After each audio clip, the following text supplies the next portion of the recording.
So guys, कल की video के बाद में एक छोटा सा टॉपिक और है पैथोलॉजिकल फ्रैक्चर्स, जो कि डिटेल में थोड़ा सा एक्सप्लेन्ड है बुक के अंदर, तो हम उसके बारे में अभी डिस्कस कर लेते हैं। सो गाइस, पैथोलॉजिकल फ्रैक्चर्स वो फ्रैक्चर होता है जिसमें कोई ना कोई अंडरलाइन पैथोलॉजी है जिसकी वजह से बोन पहले से वीक होती है। फिर हो सकता है कि कोई ट्रॉमा हो जाए या बोन स्पॉन्टेनियसली अपने आप ब्रेक हो जाती है, तो हम उसे पैथोलॉजिकल फ्रैक्चर्स बोलते हैं। सो गाइज, अब हम इसके कॉजेस के बारे में डिस्कस कर लेते हैं। सो गाइज, जो पैथोलॉजिकल फ्रैक्चर्स होते हैं, हो सकता है कि ये किसी पर्टिकुलर बोन के अंदर कोई पैथोलॉजी हो या कोई लोकलाइज डिजीज हो या किसी पर्टिकुलर बोन में कोई जनरलाइज बोन डिसऑर्डर हो जिसकी वजह से पैथोलॉजिकल फ्रैक्चर्स देखने को मिलते हैं। इसका मोस्ट कॉमन कॉज होता है ऑस्टियोपोरोसिस। ऑस्टियोपोरोसिस आप लोग को पता है कि बोन में से कैल्शियम डिपोजिशन हट जाता है, जिसकी वजह से बोन्स के अंदर स्मॉल स्मॉल होल्स दिखते हैं जिसको पोर्स बोलते हैं, इसलिए इसका नाम ऑस्टियोपोरोसिस होता है। गाइस, जो ऑस्टियोपोरोसिस होता है वो सबसे ज्यादा वर्टिबल बॉडीज को इफेक्ट करता है, जिसमें कि थोरेसिक और लंबर जो हमारी वर्टिबल बॉडीज होती हैं वो सबसे ज्यादा इफेक्टेड देखने को मिलती हैं इसके अंदर। गाइस, ऑस्टियोपोरोसिस की वजह से दो फ्रैक्चर्स और भी बहुत कॉमन होते हैं, जिसमें कि कोलीज फ्रैक्चर है जो मैंने आपको बताया था, डिस्टल एंड ऑफ रेडियस हमारी फ्रैक्चर हो जाती है, और दूसरा guys fracture neck of femur. ये दोनों ऑस्टियोपोरोसिस के अंदर बहुत कॉमन होते हैं और इसकी वजह से पैथोलॉजिकल फ्रैक्चर देखने को मिलता है। गाइस, जो पैथोलॉजिकल फ्रैक्चर्स होते हैं ये सिर्फ बोन्स को ही इसी तरीके से नहीं डैमेज करते हैं, ये असल में कभी कभी एज ग्रुप के ऊपर भी डिपेंडेंट करता है। जैसे कि चिल्ड्रंस के अंदर अगर हम देखते हैं तो क्रॉनिक ऑस्टियोमाइलाइटिस सबसे ज्यादा कॉमन हम लोग को देखने को मिलता है। वहीं अगर हम एडल्ट्स में देखें तो हम लोगों को बोन सिस्ट या जाइंट ट्यूमर्स हम लोग को सबसे ज्यादा देखने को मिलता है। और अगर हम यही बात एल्डरली लोगों के लिए करें तो मेटास्टैटिक ट्यूमर, यानी कि एक जगह से दूसरी जगह फैलने वाले जो ट्यूमर्स होते हैं वो सबसे ज्यादा मोस्ट कॉमन कॉजेज होते हैं पैथोलॉजिकल फ्रैक्चर्स के।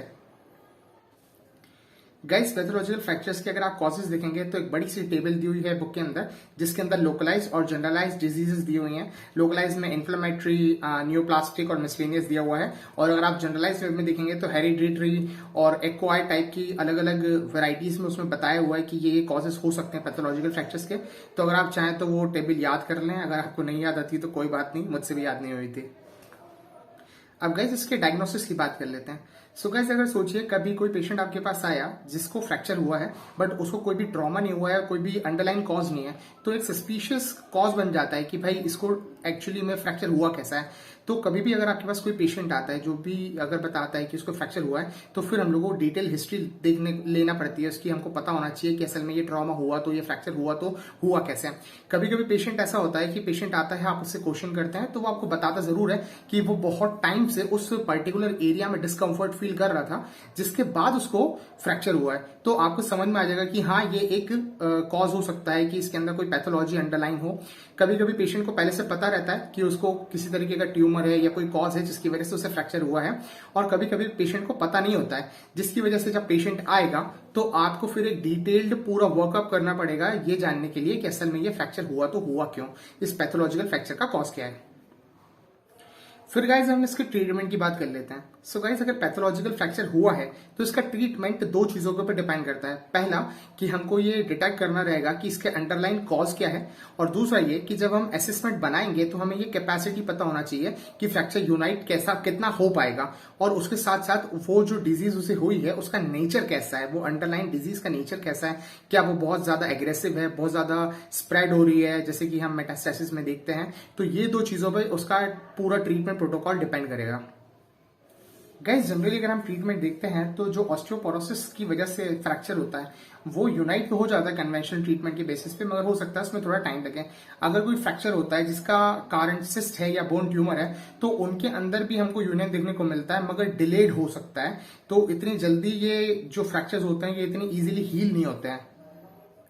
गाइस, फ्रैक्चर जो कि ऑस्टियोमाइलिटिक बोन्स के अंदर फ्रैक्चर हम लोग को देखने को मिलता है अगर, तो वो हम लोग कितना भी बेस्ट से बेस्ट एफर्ट्स लगाएं मगर कभी कभी वो फ्रैक्चर्स यूनाइट नहीं होते हैं। और कुछ फ्रैक्चर्स ऐसे भी होते हैं जिसके अंदर अगर हम लोगों ने देख लिया कि मेटास्टैटिक बोन लीजन्स हैं, यानी कि एक जगह से दूसरी जगह ट्यूमर फैलने के चांसेस हैं, तो हो सकता है कि वो हम लोग कुछ भी कर लें, चाहे उसमें हम कीमोथेरेपी दें या लोग रेडियोथेरेपी दें, उसके बाद भी वो बोन्स जो होती हैं वो फ्रैक्चर हो जाने के बाद यूनाइट नहीं होती हैं और फिर डिलेड यूनियन या नॉन यूनियन में चली जाती हैं। सो गाइस, इस चीज का ट्रीटमेंट साइंटिस्ट ने और हमारे डॉक्टर्स ने कैसे निकाला है कि हम लोगों ने इंटरनल फिक्सेशन जब से डेवलप हो गया है हमारी ट्रीटमेंट प्रोटोकॉल में, तो सर्जरी के बाद डॉक्टर्स क्या करते हैं कि दो तरीके की चीजें इस्तेमाल करते हैं। या तो वो बोन को यूनाइट करने के लिए, यूनियन होने के लिए बोन ग्राफ्टिंग का इस्तेमाल करेंगे पहला, या फिर वो मोबिलाइज कर देते हैं पेशेंट को, यानी कि सर्जिकल स्टेबलाइजेशन, जो कि डॉक्टर्स आजकल बहुत कॉमनली यूज करते हैं। इन दोनों चीजों का मेन एम यही रहता है कि पेशेंट को हम स्टेबल फिक्सेशन प्रोवाइड कर सके, जिसकी वजह से यूनियन जो है वो डिफिकल्ट ना हो इतना ज्यादा, और इजीली बोन जो होती है हमारी वो यूनाइट हो पाए। और इसका जो मेन तरीका है वो ये है कि हम जो हमारे डॉक्टर्स होते हैं वो बोन ग्राफ्ट्स या बोन सीमेंट इस्तेमाल करते हैं ताकि वो बोन को फिक्स कर पाए, जिसकी वजह से जो हमारी अंडरलाइन पैथोलॉजिकल फ्रैक्चर है वो हील करने में उसको हेल्प करता है। सो गाइज, इसके बाद हमारा नेक्स्ट टॉपिक है injuries to the joint. Guys, injuries to the joint में सिर्फ दो ही तरीके के टाइप्स होते हैं। पहला होता है सबलक्सेशन और दूसरा होता है डिसलोकेशन। सो गाइज, सबलक्सेशन में क्या होता है कि कोई भी जो दो जॉइंट की सर्फेसेस होती हैं वो एक दूसरे से थोड़ा सबलक्स होके दूर दूर हो जाती हैं। हमारा थोड़ा बहुत पॉइंट ऐसा हो सकता है सबलक्सेशन में कि दोनों जो बोन्स हैं उनका टच हो रहा हो, मगर वो अपनी जगह से जॉइंट हट जाता है। और दूसरा होता है गाइस डिसलोकेशन। डिसलोकेशन में दोनों जो हमारी सर्फेसेस होती हैं उनके बीच में कोई भी कॉन्टेक्ट नहीं होता है और टोटल डिसलोकेशन हम लोग को देखने को मिलता है। सो गाइस, नेक्स्ट हमारा टॉपिक है injuries to the ligament. Guys, injuries to the ligament is termed as sprain.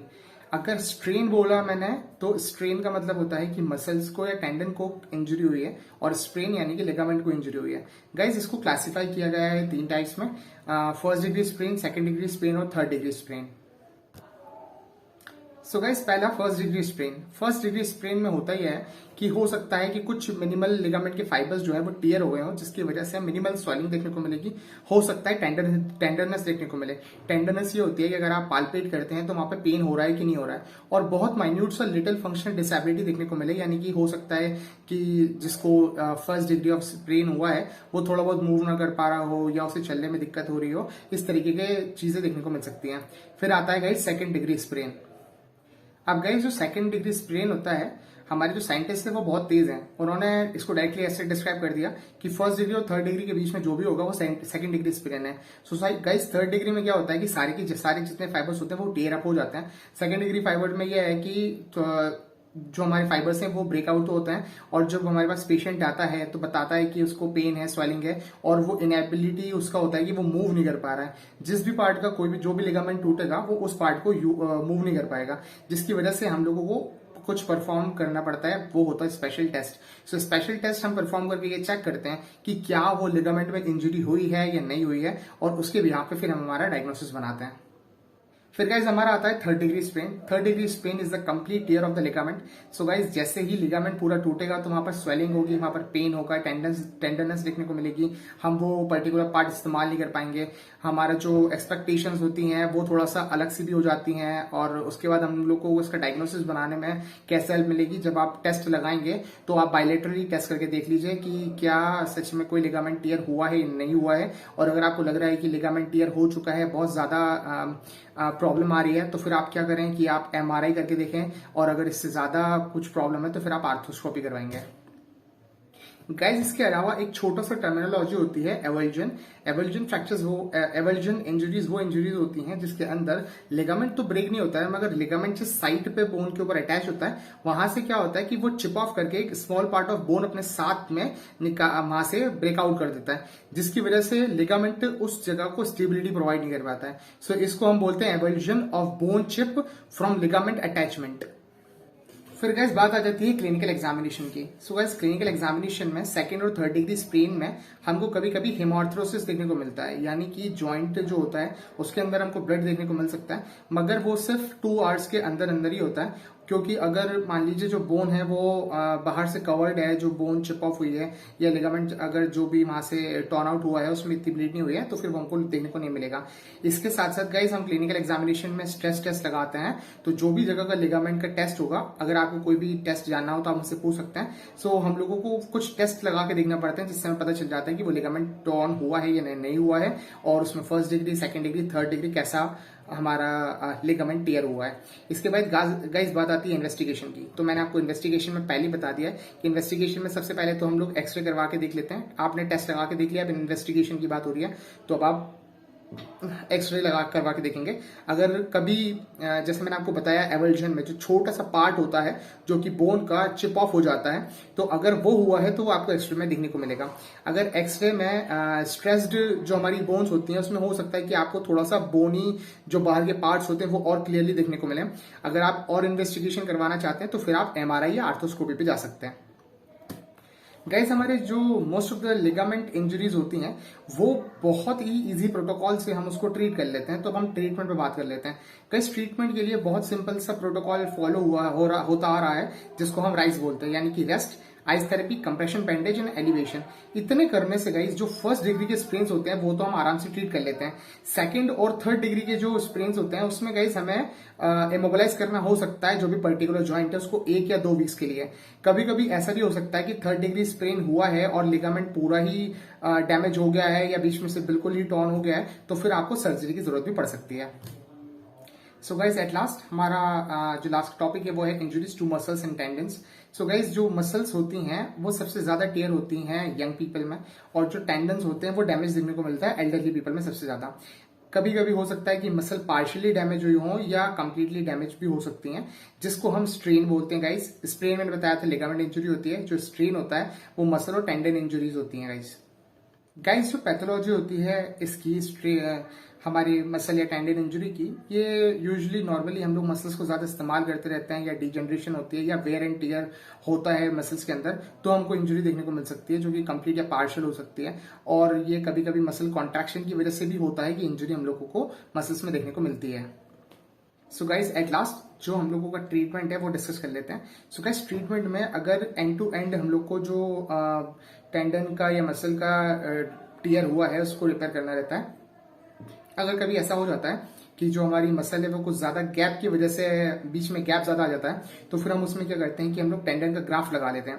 और इन केस अगर मसल्स की टेयर हो जाने के इतना ज्यादा गैप होता है कि वो रिकवर नहीं हो पाती है, तो फिर हम लोग टेंडन रिपेयर करने के लिए टेंडन को ही एक जगह से दूसरी जगह पे ट्रांसफर कर देते हैं। इससे ये होता है कि फिर हम लोग को उस मसल्स को एजुकेट करना रहता है और उसके बाद फिर हम लोग उस ज्वाइंट को स्टेबिलिटी प्रोवाइड कर सकते हैं इजीली। गाइस, कभी कभी किसी एल्डरली पीपल में ये हो सकता है कि कोई टेंडन रप्चर हो जाए, मगर उनकी जो फंक्शनल उनके वर्क्स होते हैं उसमें उनको इतनी ज्यादा दिक्कत नहीं आती है, तो फिर हम लोगों को वो टेंडन रिपेयर करने की जरूरत भी नहीं पड़ती।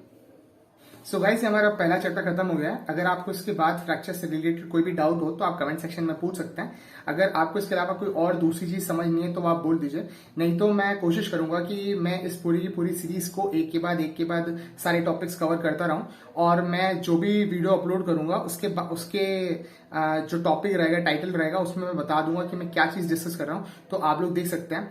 इन केस अगर आपको वीडियो चैनल पे आने के बाद सर्च करने में डिफिकल्टी होती है, तो आप जैसे ही चैनल को खोलते हैं, चैनल के बाद प्लेलिस्ट आती है, तो प्लेलिस्ट में मैंने फिजियोथेरेपी का अलग से ही पूरा का पूरा एक बनाया हुआ है। उसके अंदर सारी की सारी वीडियोस आपको दिखेंगी जो कि मैंने फिजियोथेरेपी से रिलेटेड बनाई हुई है, तो आप जाके उनको देखिए। अगर आपको उनमें से कोई भी चीज अच्छी लगती है या कोई भी डाउट होता है फिजियोथेरेपी से रिलेटेड या इस वीडियो से रिलेटेड, तो आप पूछ सकते हैं कमेंट सेक्शन में। Keep watching guys.